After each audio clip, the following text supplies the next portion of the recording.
Hello sunshine! In this video we're gonna give you model answers and vocabulary about small businesses. Check out my hat and address. It's a Thailand edition because I'm in Thailand. And I am trapped in the cold in Scotland. I'm just from the beach, so let's record small businesses. Whoa! Are there many small businesses in your area? Well, it's a village, so everything we have here is a small family-owned business. I think the only exceptions are the co-op, the distillery up the road, and the factory down the road. You know, Rory, I keep trying to start my own hot air balloon business, but it just doesn't take off.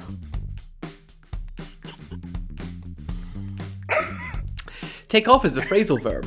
And if you're interested in finding out more about phrasal verbs, you should check out our pod course, successwithielts.com/pod courses. And it's a joke, dear listener. The course is not a joke, but that was.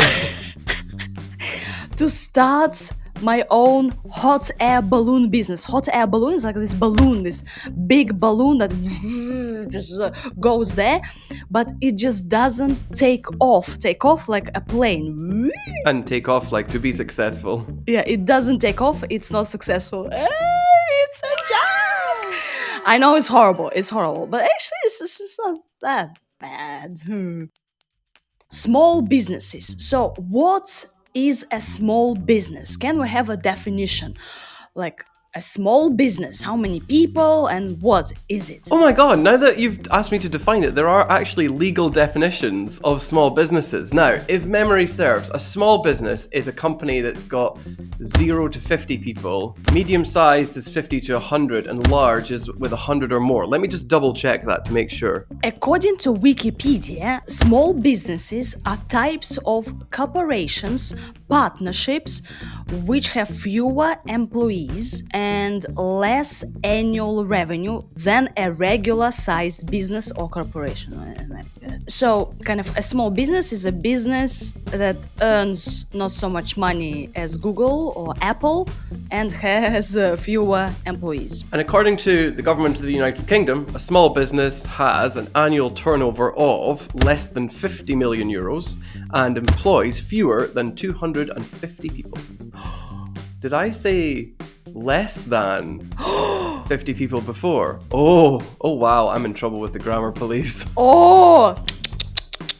Rory, you're an educated native speaker. I got carried away. I studied business management, and one of these things was like legally defining a small business. And I'm pretty sure it's fewer than 50 people. I said less than, it should be fewer than. Sorry.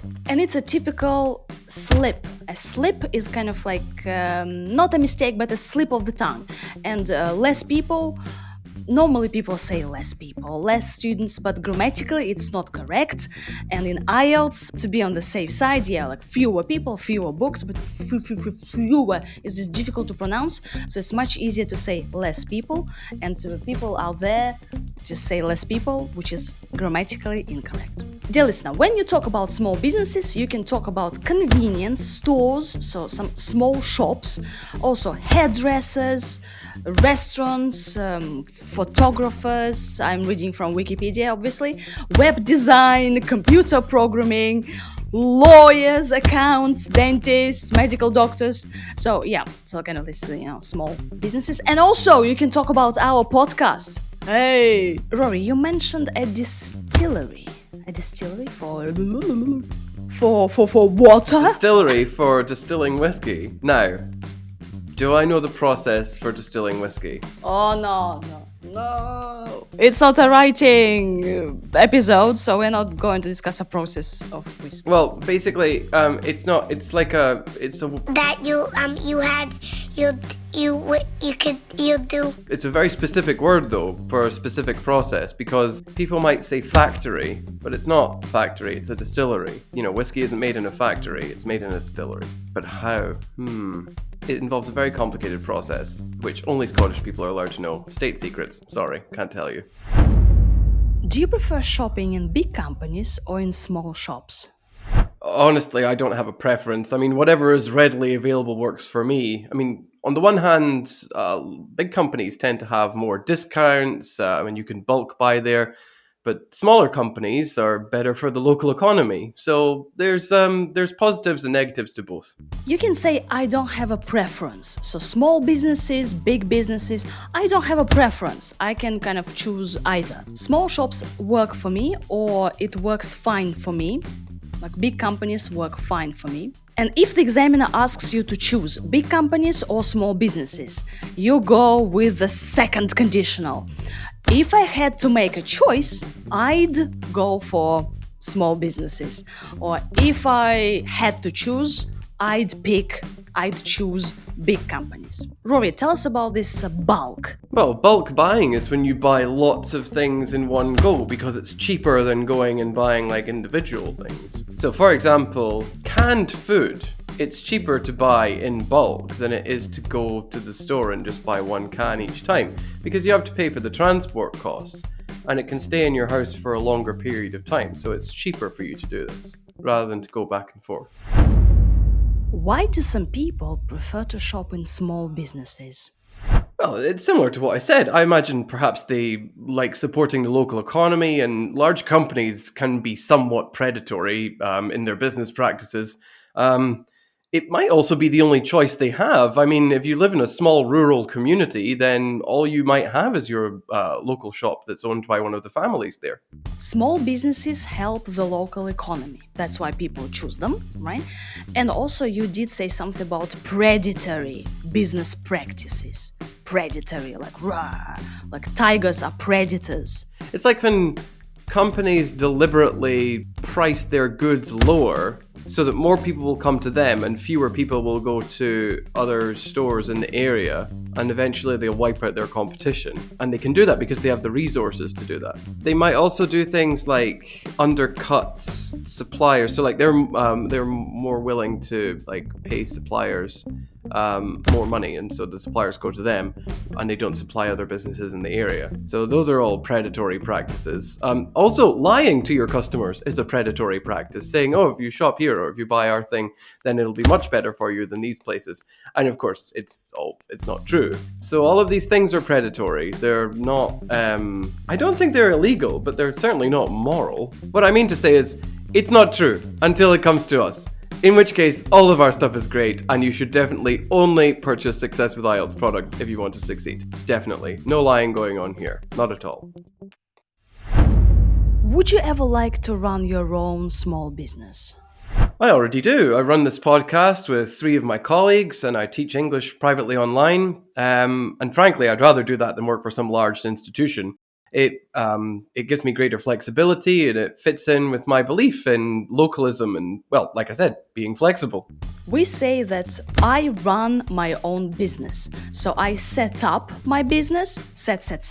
So last year I set up my own business, or I want to set up a small business and now I run it. Not just like I run it, I jog it. jog it. I run my own business, I manage my own business, I'm the boss. And you can say that it gives me flexibility. And Rory told us that it fits in with his beliefs. So how does it fit in with your beliefs? Like fit in, like matches Rory's beliefs? Yeah.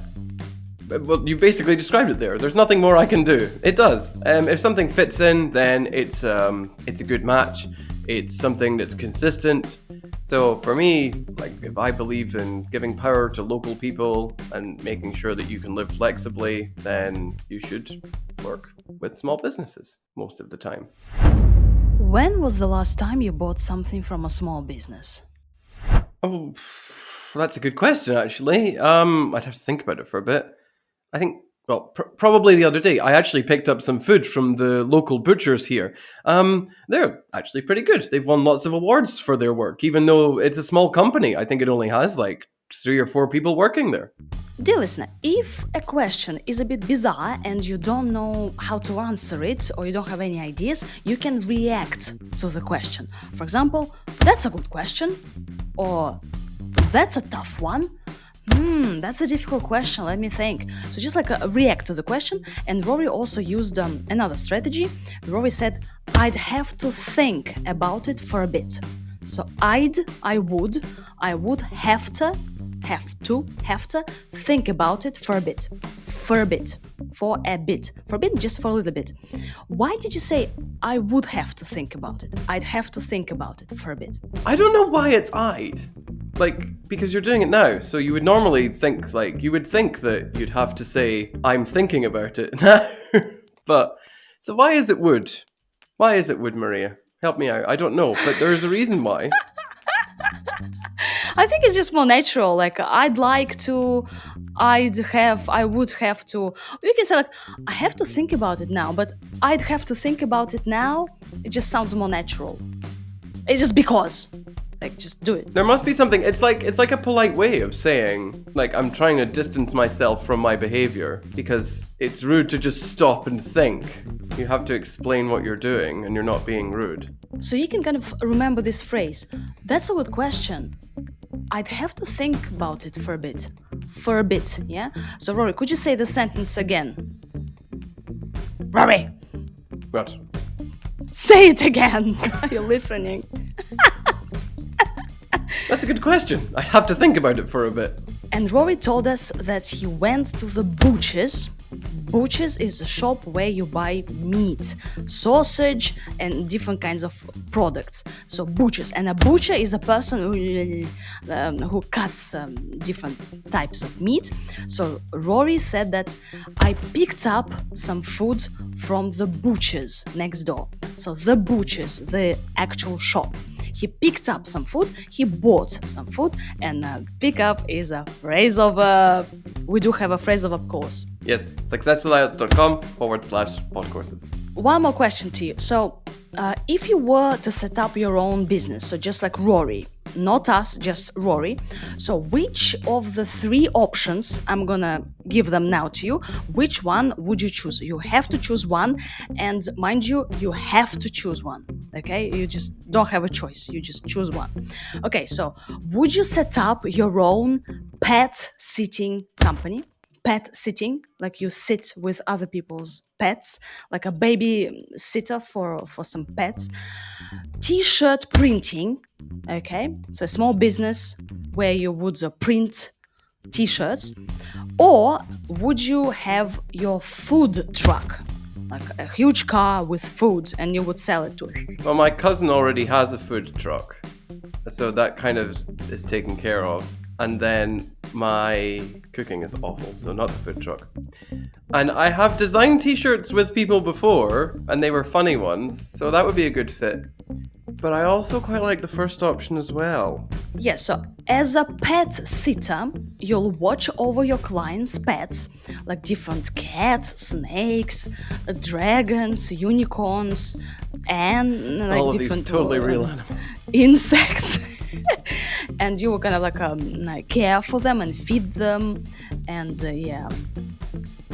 So would you go for this one? Can I not do two? Can I do two? No, you should choose one. Okay, well, in that case, t-shirts, because then you can, like, your slogans. Oh, no, wait, that's trashy. Never mind. I'll do the pet sitting. I would make a couple of t-shirts, but I'm not doing it for a job like that. I think making slogans on t-shirts is trashy, so no. Dear listener, could you write in the comments what kind of small business would you like to have? Just like, let's like daydream, okay? Let's just like, if anything, what small business would you like to set up? Maybe like an ice cream maker, or I don't know, a head designer. Yeah, so anything. Let us know in the comments, and comment on my hat and address. It's Thailand style, so obviously I'm just from the beach, so I have, like swimming. Yeah, and the next recording is gonna be from Moscow, so enjoy it while you can. Bye.